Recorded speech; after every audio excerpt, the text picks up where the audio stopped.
Bonsoir les amis, fans de l'Olympique Lyonnais, bienvenue dans cette vidéo Mercato. Alors un Mercato qui a priori ne nous concerne pas directement, mais vous allez voir que par ricochet c'est le cas. Luis Enrique, donc l'attaquant, l'ailier droit de Botafogo, qui aurait pu éventuellement atterrir à l'Olympique Lyonnais, donc va signer au Zénith Saint-Pétersbourg pour 33 millions. Il va passer sa visite médicale à Doha puisque l'équipe russe est en préparation là-bas. Et Hugo Guimet nous informe que l'intégralité des 33 millions du transfert reviendront à l'Olympique Lyonnais. On va voir pourquoi. Alors déjà, il faut savoir que c'est le plus gros transfert de l'histoire de Botafogo. 33 millions plus 2 de bonus. Alors, je l'avais expliqué dans ma dernière vidéo, pourquoi le Zénith Saint-Pétersbourg? Tout simplement parce qu'un certain nombre de clubs européens, notamment les clubs anglais, ont un peu peur parce que Luis Enrique serait, je mets bien ça au conditionnel, impliqué dans l'histoire des paris qui concernent Lucas Paqueta. En gros, les joueurs auraient, je mets bien ça au conditionnel, on va dire pris des cartons jaunes volontairement parce que des membres de leur entourage, de leur famille, de leurs amis, ont mis des grosses sommes sur ce pari, c'est-à-dire le joueur prend un carton jaune dans le match. Alors ça n'existe pas dans les sites français, mais ça existe sur les sites étrangers. Et donc Luis Enrique pourrait être impliqué. Donc évidemment, si vous le recrutez et que finalement il est sanctionné, vous avez quand même sorti 35 millions pour un joueur qui au final ne pourra pas jouer pour vous.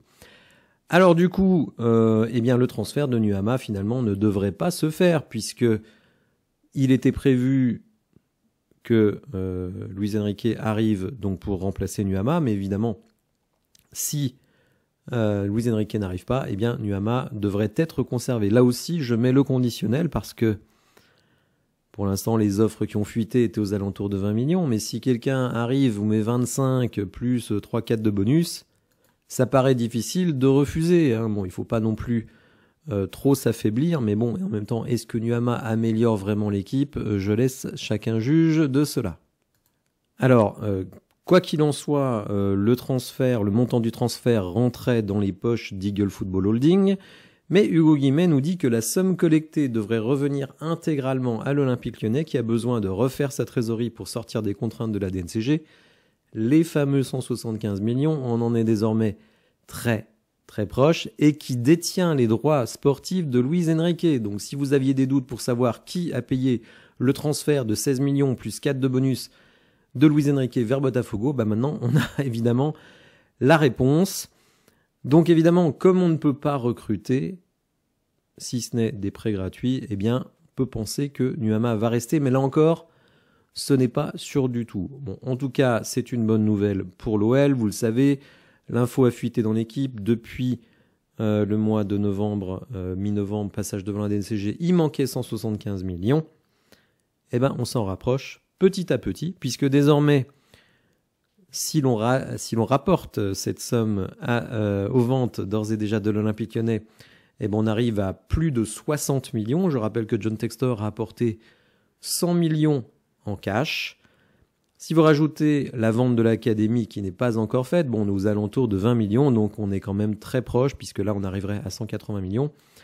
On est très proche du compte, donc Luis Enrique est sorti de la boucle Eagle Football Holding, et nous, ça nous permet, mine de rien, de terminer l'année tranquille, en se disant que il n'y a quasiment, là aussi j'emploie conditionnel, aucun risque d'être rétrogradé rétrogradé par la DNCG puisqu'on aura apporté les finances qu'elle attend, sachant que, pour le moment, Eagle Football n'a toujours pas vendu les parts de Crystal Palace et réalisé son introduction en bourse. Donc je dirais que au moins sur le plan des finances, ça quand même aurait tendance à s'améliorer.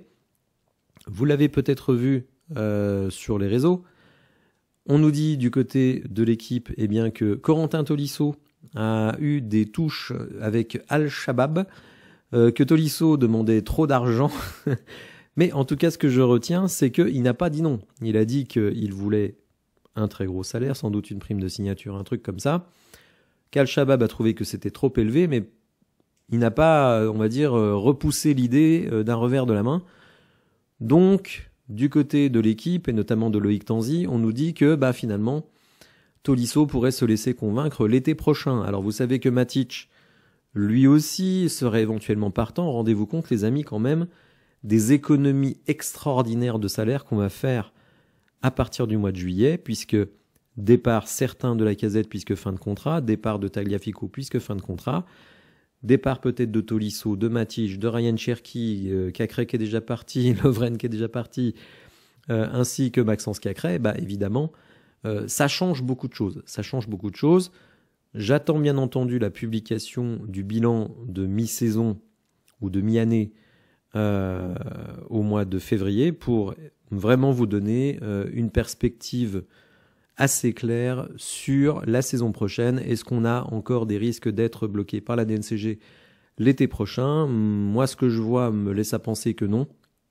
Tout simplement parce qu'on va faire de très grosses économies de salaire. Évidemment, on va recruter des joueurs, mais l'idée, c'est de se débarrasser des salaires à 5, 6, 7 millions et de les remplacer par des joueurs à 2-3 millions. Mais ce qu'on a fait avec Miko Tadze, finalement.